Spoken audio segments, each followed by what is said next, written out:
everybody, welcome back to the Danger Planet. This is Brandon. I'm Doug. Wild. And today we're talking about some of the GenCon events for Malifaux. Of course, we are joined by our good friends Landon and Longton of Bad Fohaku. And mostly we're sort of celebrating Landon's success. So congratulations on winning the Tyrant tournament. Congratulations, Pope! Oh my gosh, you did it. You Spoilers. claimed another one for Catholicism, I guess.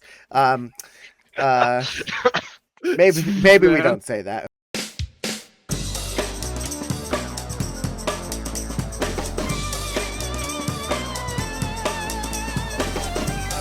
So basically, Wyrd was running a whole bunch of events at GenCon. For those of you who don't know, Wyrd is very, very big at GenCon. They make a bunch of cool releases. This year, they released a brand new keyword, the Witness keyword, and then they usually have a bunch of tournaments. So they had some sort of quirky tournaments. They had the Double Rush, which is like a random get a new crew every round, do some crazy things with different double stuff. They had the bash format, the super fast one, and then of course we had a bunch of henchman hardcore, and the thing that I think more of the competitive side folks care about, the Tyrant tournament, which was a 3-round tournament featuring almost exclusively new schemes. I think it was all new schemes, right?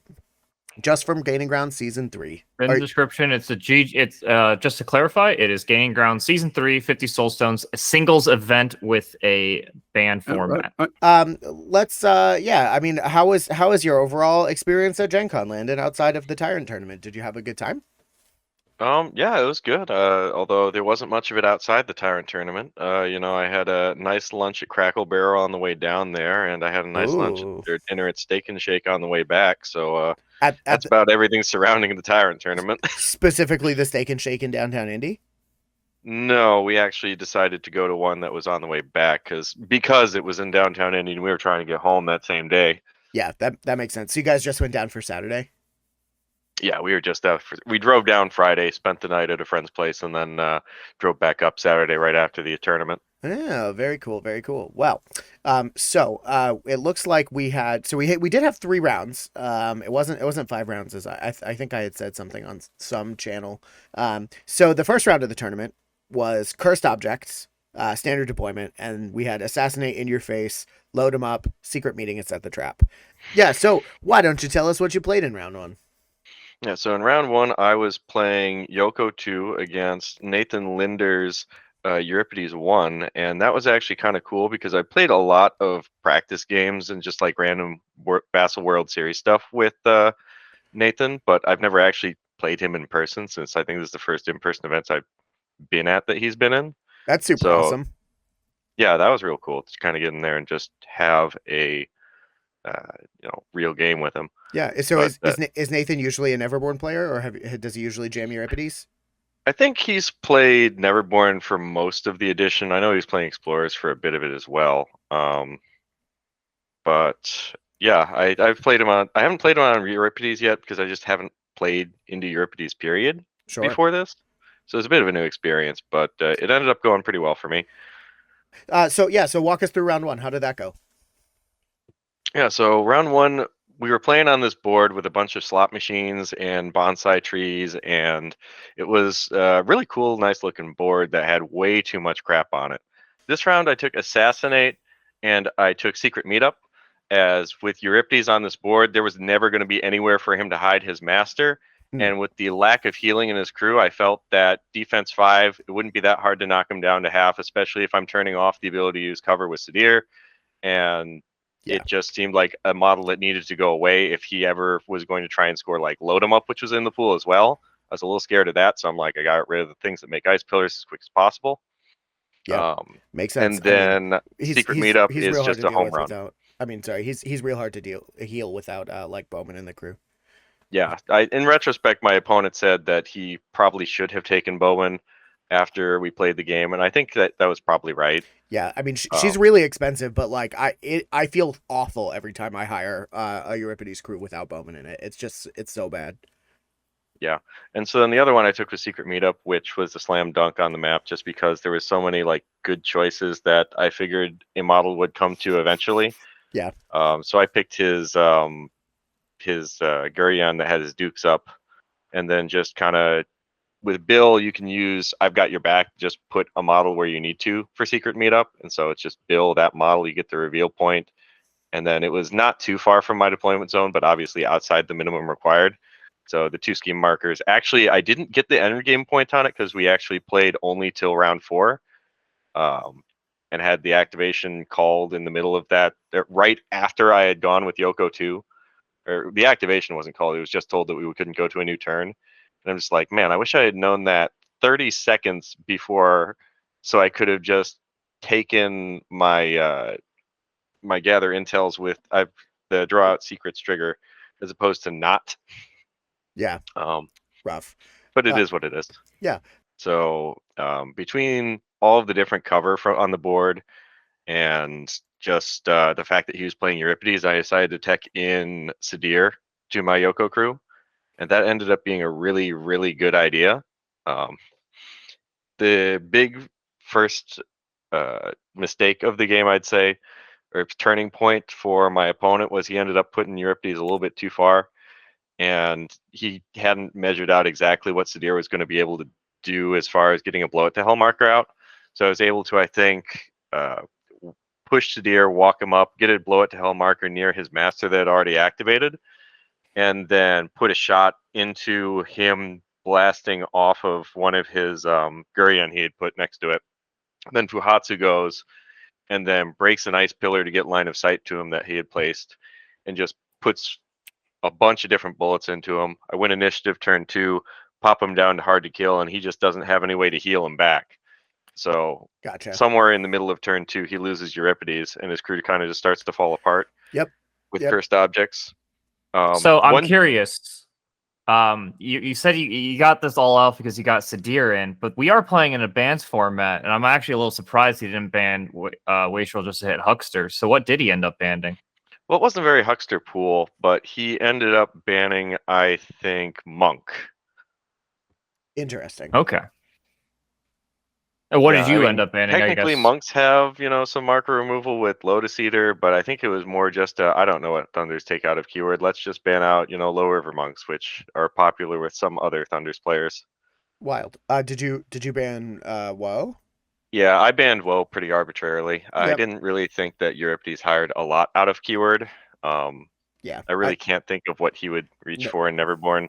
No, I think that's a very fair assessment. But I mean, you got to ban Woe, Mm-hmm. Candy's annoying. Oh, I love Candy.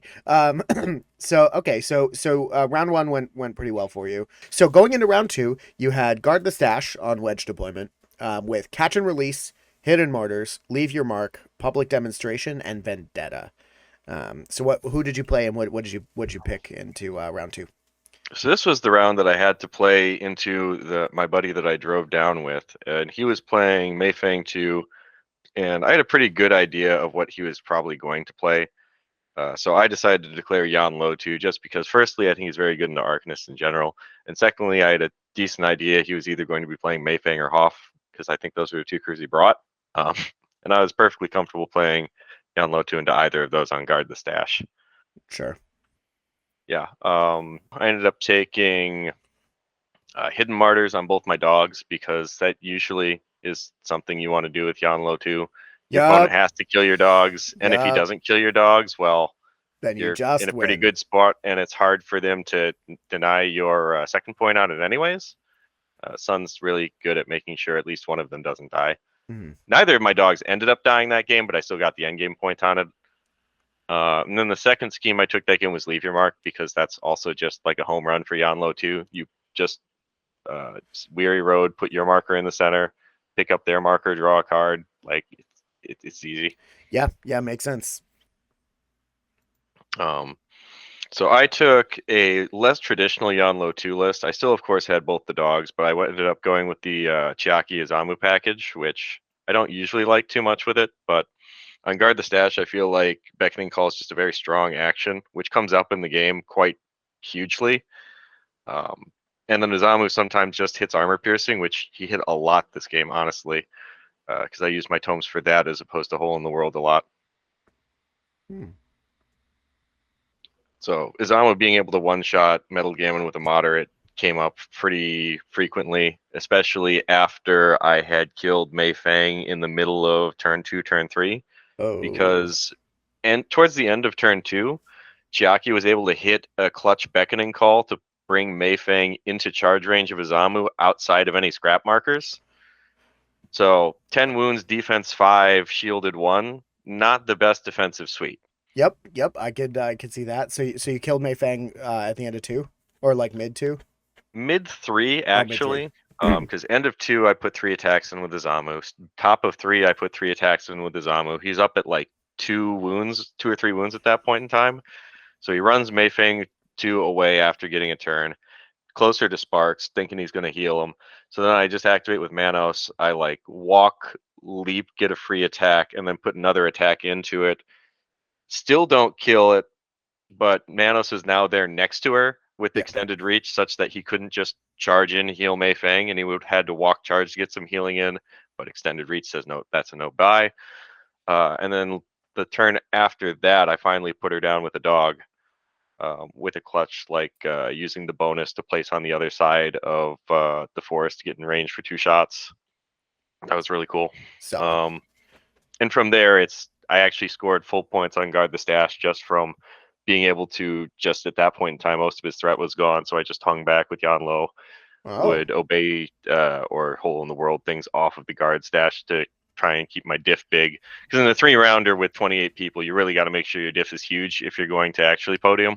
Oh yeah, sure. Oh, so they didn't have. Yeah, that was another thing. I really assumed that it would have been more rounds considering how many people, but I mean, I guess they sort of planned it around Gaining Grounds 3, not last minute, but that I think it's just how much time you have for various programs at the con. I don't know that they have time to run a 2-day tournament. Yeah, fair enough. I think last year 3 days. Yeah. Nope. It's always been a 3-round tournament at Gen Con these last couple of times. Interesting. Well, at least every time it's the main reason I didn't go is because last time it was also a 3-round tournament where I went undefeated in and didn't win, and that tilted me last to time, this but day. That was like 2-3 years ago. Pre-COVID. Yeah, that's because they didn't. This is their first in-person Gen Con. That's not isn't true. It, since then. No, last year. Oh, really? Yeah. Last year was also 3 rounds, though. I heard that from the Texan guys who went. Yeah, well, I mean, Sam and I were probably there. Why I also dodged it. Yes, Sam and I were there. Sam played in it, but I don't remember. So the last 3 times have all been 3-round tournaments. Yeah, makes sense. So going undefeated into round 3. Where were you at going into this round? Of course. So round 3 we had covert operation, and it was flank deployment, with assassinate, breakthrough, sabotage, secret meetup, and set the trap again.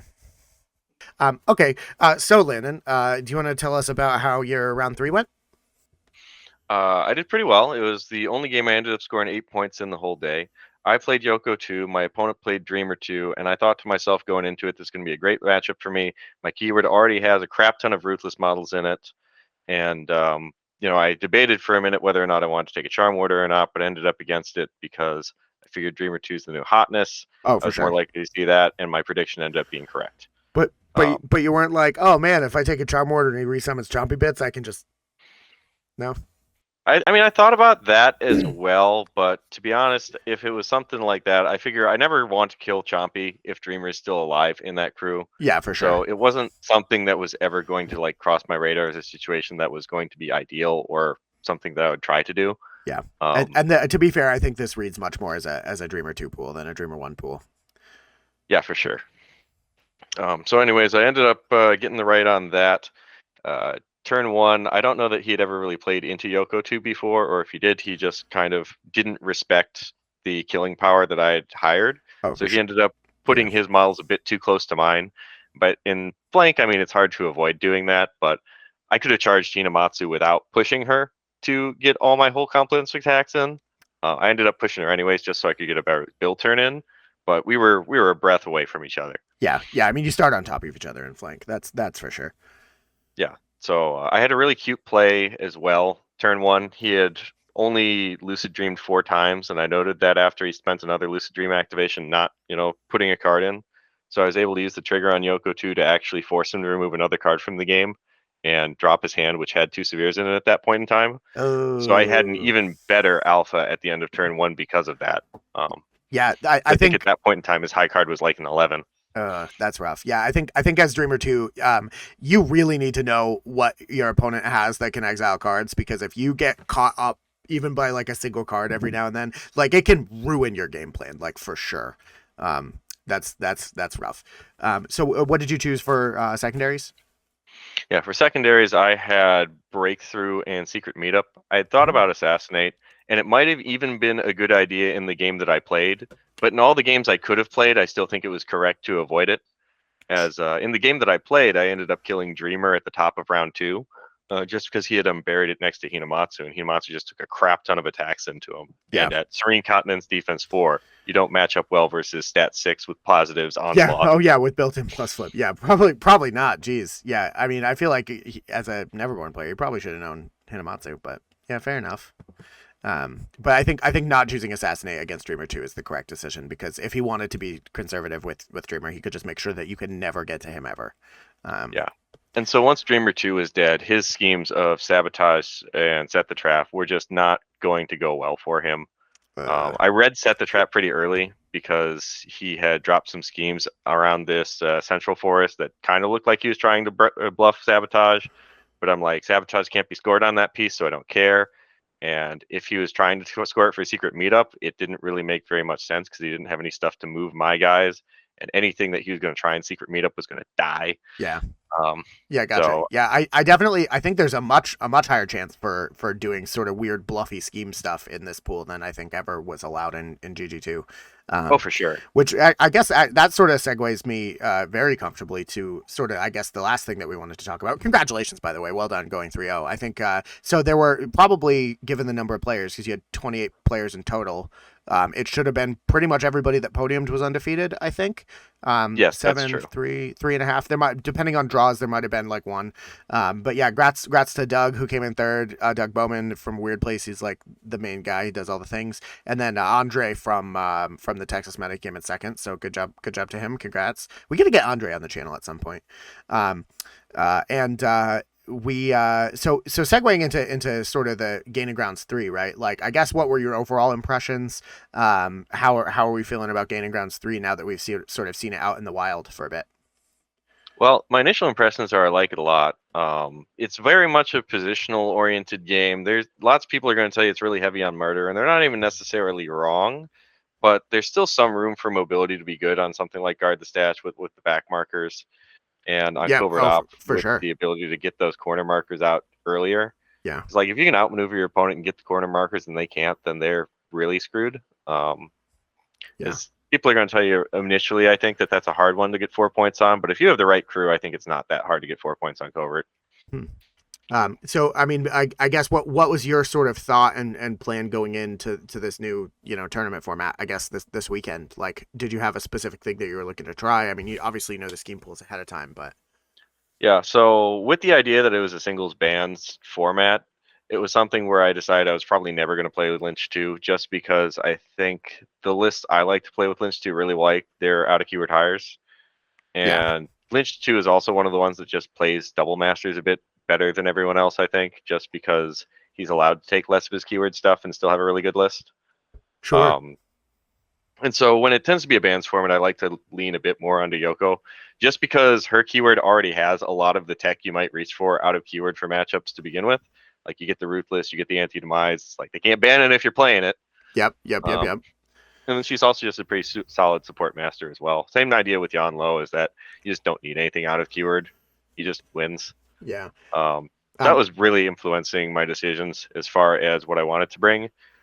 But Sure. I also think they play Gaining Grounds 3 pretty well, both of them, all things considered, as pass tokens are pretty huge for both Guard the Stash and Covert, Yeah.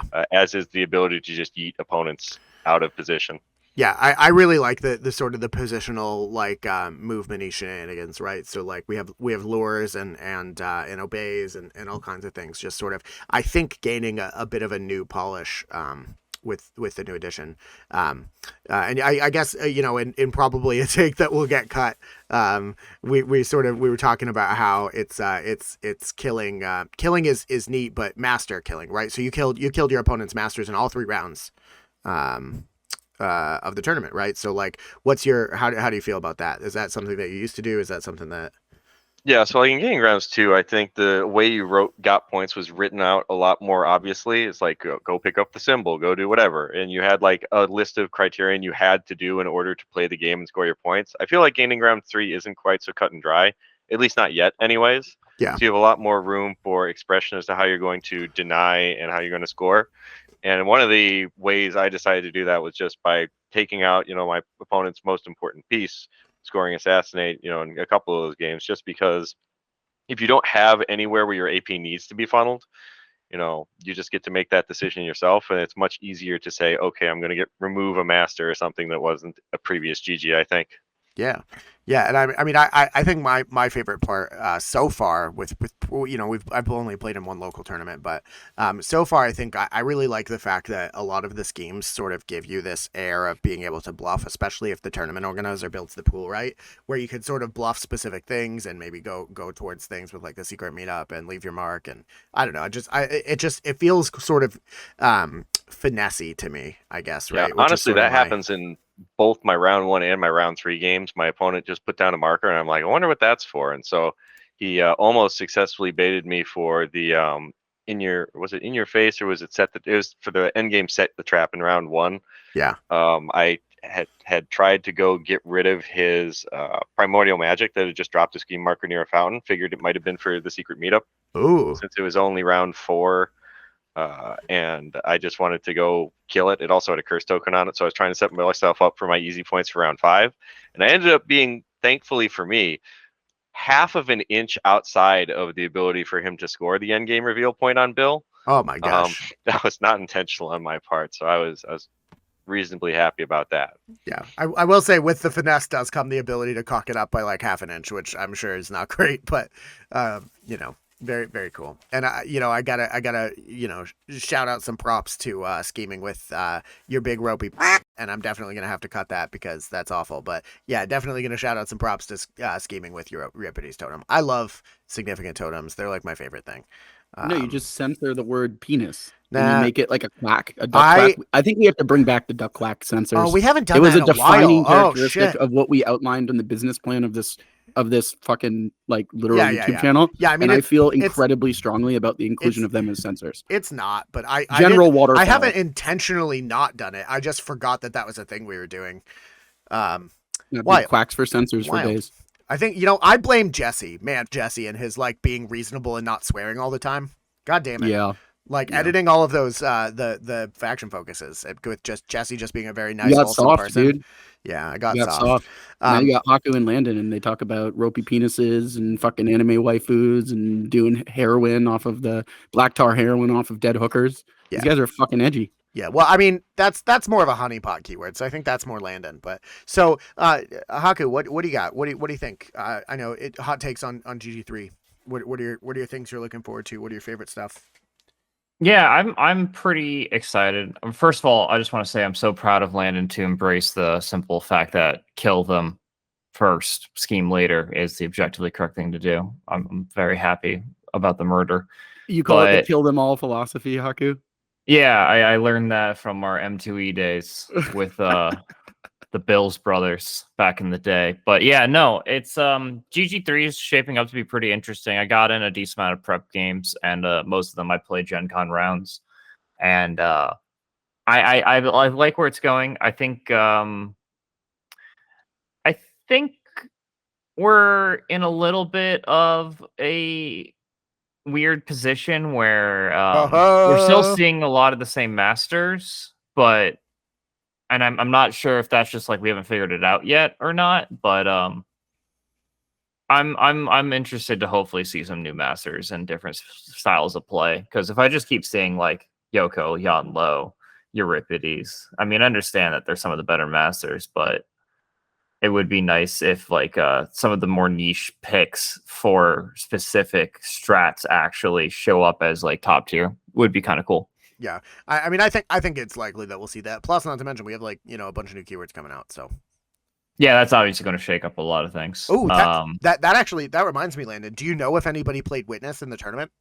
Yeah, there was one guy who was playing Witness. I think he went 2-1. Oh, not bad. Yeah, I'm really pumped. Doug and I we bought the whole Witness keyword like online. We're and not to mention some other things that I've not. Oh had no, with. Longton immediately. foolishly bought things the week before Gen Con without trusting that I would be walking away with some hefty, I do this every generous prize GenCon. support. The number one prize has almost always been whatever nightmare box they have, and every year I buy it and then play the event and then win it as my prize. So Wow. I'm glad Landon got to continue this tradition. So we'll probably end up hell if I ever do our tournament or we ever get things running. Maybe we'll just do a giveaway. Where we'll try to find some prize support where maybe I guarantee we'll hand you out the the Danger box to Planet somebody. will sponsor Bad Fuhaku size prize support, so there will be prize support 100%. Yeah, so maybe we'll do that. So someone has maybe someone can look forward to a Hoff Night box if Landon's down for that. But Ooh, yeah, very exciting. Landon probably doesn't want to encourage other people to play Hoffman though. That's his biggest problem of giving it away to somebody. Yeah, that's a very real concern. I don't think we need more of those. That being said, I'm like full in on Arcanist now, so oh geez. You did paint a Rasputina crew in under 24 hours during a hobby challenge literally last night. Yeah, so yeah, you we, know. Yeah, we had a weird hobby challenge thing that I'm just an insane person, I guess. At the local game store where you had 24 hours to build and paint a minimum of 12 models basically, and I chose to do Rasputina's entire December keyword. I think I actually finished at about 9. Maybe I'll throw a picture of it in the comments. I think I finished at about 9, and also I had to work for like 4 hours throughout the day. So I think I built and fully painted a Rasputina crew in like, I don't know, what, 12 hours, maybe a little bit less.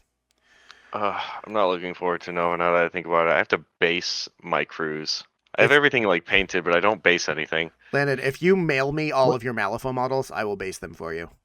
Will you paint them for me? Sure. Yeah. Hell no. Yeah. Oh. I'll paint them. I mean, have you seen my aesthetic? Just so we're clear. Like, we'll put paint on them, but it might not be a paint job that you want. I'll paint them well. Ask Landon. It's just there's literally nothing I wouldn't accept. Yeah, I'll paint them well. It's just that you will have London. to wear sunglasses while looking at your models because of all of the glitter and sparkles. I would be down for that. I'm down. You guys, you haven't seen my Euripides crew. It's wild. You haven't seen my Talos. Oh, like your 40k Talos? Yeah, no, Talos, Tara. Yeah. Oh, sorry. I was like, dude, Haku, please, for the love of God, tell me that you. All right, you know, like Abaddon Black, right? Yep. Imagine like a wet, drippy Abaddon Black, Ooh. and then you just throw some like pink on it, and then you're good. Did you do like super hot, like fluorescent pink, and you have flick any the of your bristles? models actually painted? Yeah, because I have to for Adepticon. So all the models I intend to play in Adepticon got painted at one point. So that includes M2E to current, which is the only reason Talos is painted was because of it as an M2E model, played as an M2E model. And I painted it. It's a giant BDSM monster. It looks like it's covered in latex and is about to. Yeah, then that seems awesome. Be in an orgy. All right. But have you? I mean, you're going to thought... send us a picture so we can post it during the blooper reel, right? I mean, for sure. Unfortunately, I gave it to a friend. What, you gave your BDSM? Well, I gave away my Outcast models to a friend. Wild. I think for sure we need to do that. What's that rubber stuff? The liquid like rubber spray paint. You just got to cover your models with that and then dry brush aggressively. You'll be fine. Oh, that's a great idea. I could actually get the latex spray paint. Holy shit, that's so good. Yeah, and I think you can peel it off maybe if the double advantage is that you'll give a bunch of model hobbyists a literal goddamn heart attack. Yeah, can you imagine at Adepticon people will physically shit themselves to death every time they walk by. One tournament I was playing in Colorado, they actually forced us to have bases too, and that was something I was never used to. So I just got I literally went to Home Depot, bought some sand, just put Elmer's glue on the bases and dipped them all in sand. That's it. I'm like, that's it. I'm done. Yeah, I mean, that is a thing you can do to finish your bases. Wild. Technically, oh my god! Right. Some people play this hobby Haku and they love it because they're like, the lore is so rich and quirky and the sculptures are so awesome. And I'm not very good at the game because it's kind of hard, but it's fun to, and I enjoy it. I enjoy building it. I enjoy the lore. And you're like, I literally sprayed my model with goo because they said they wouldn't let me flip cards unless I did. Like, like that's your goddamn perspective on this, and it's hilarious. My only goal is to win tournaments. When is the Danger Planet flying out to provide the hobby intervention to Bad Fohaku? Oh my god, that's the question. Stay tuned. Oh stay tuned here, I do enjoy some painting. Yeah, are your models painted, Landon? Do you have paint on your shirt? I paint my models. Yeah. Our current agreement is I build the models, Landon paints them. Yeah. Because he's just bad at building models. I hate building bad models. At painting models, to be clear. Yeah, but I don't care about that. As long I at least kind of like them being properly assembled, because I at least don't like seeing like needless cracks or anything like that. But realistically, I don't care too much. Well, this is why you use the Seal Right. I think you can buy it at Home Depot. It's called Seal Tight or something. It's literally spray on rubber. Bro, your cracks don't matter if you're fucking spraying spray on rubber on your shit. Yeah, plus it'll hold your crew together. This makes it'll hold sense. your crew together, and they'll be waterproof, and you can throw them at people. The only difference is people might not. They'd be like, what's that amorphous blob that's slightly posed differently than the other amorphous blob? That's beautiful. You painted a beautiful crew. Thank you. Okay, man. You know, I'm down to fund this. Raspy is the only crew I have that's well painted, because I actually just got it professionally painted. The Alt Nightmare box, I got it professionally painted to look good, and I fucking love it. Yeah, don't get me wrong. On Black Friday, if that's available, I'm hella buying it. I don't even give a shit that I just bought a full fucking Raspy Teeny keyword. Dude, yeah, I need them snowman. I need them so bad. Yeah, every major event they put all the old Nightmare boxes on the website. Yeah, I think. Are you guys gonna be at Nova? I'm gonna be at Nova, and Sam's gonna be at Nova. I think I'm gonna go to Nova. I don't know. I don't know what my life is. All right, guys. So thanks for listening. Make sure to pop down below and like and subscribe. That helps us out exponentially. Also, in the description, you'll see a link to our Discord where you can like chat about all the cool stuff we're doing and check out what we're doing for Malifaux and everything else that we cover. Definitely check out Bad Fohaku. Their channel is awesome. They have some of the most competitive, like high-end Malifaux content that exists. And with these guys, we're going to be finishing our tier list videos very soon. We just have, I think, 1 or 2 left at this point. And after that, we're going to start up our new keyword tier list analysis thing that we're doing. So make sure to stay tuned to that. And also, like, Wyrd just dropped a whole bunch of new keywords, right? So we know at least some crazy Nephilim models and some other stuff. So as soon as that happens, we'll definitely be covering all of that stuff because we're super pumped. So thanks for watching and have a great rest of your day, guys. Bye-bye.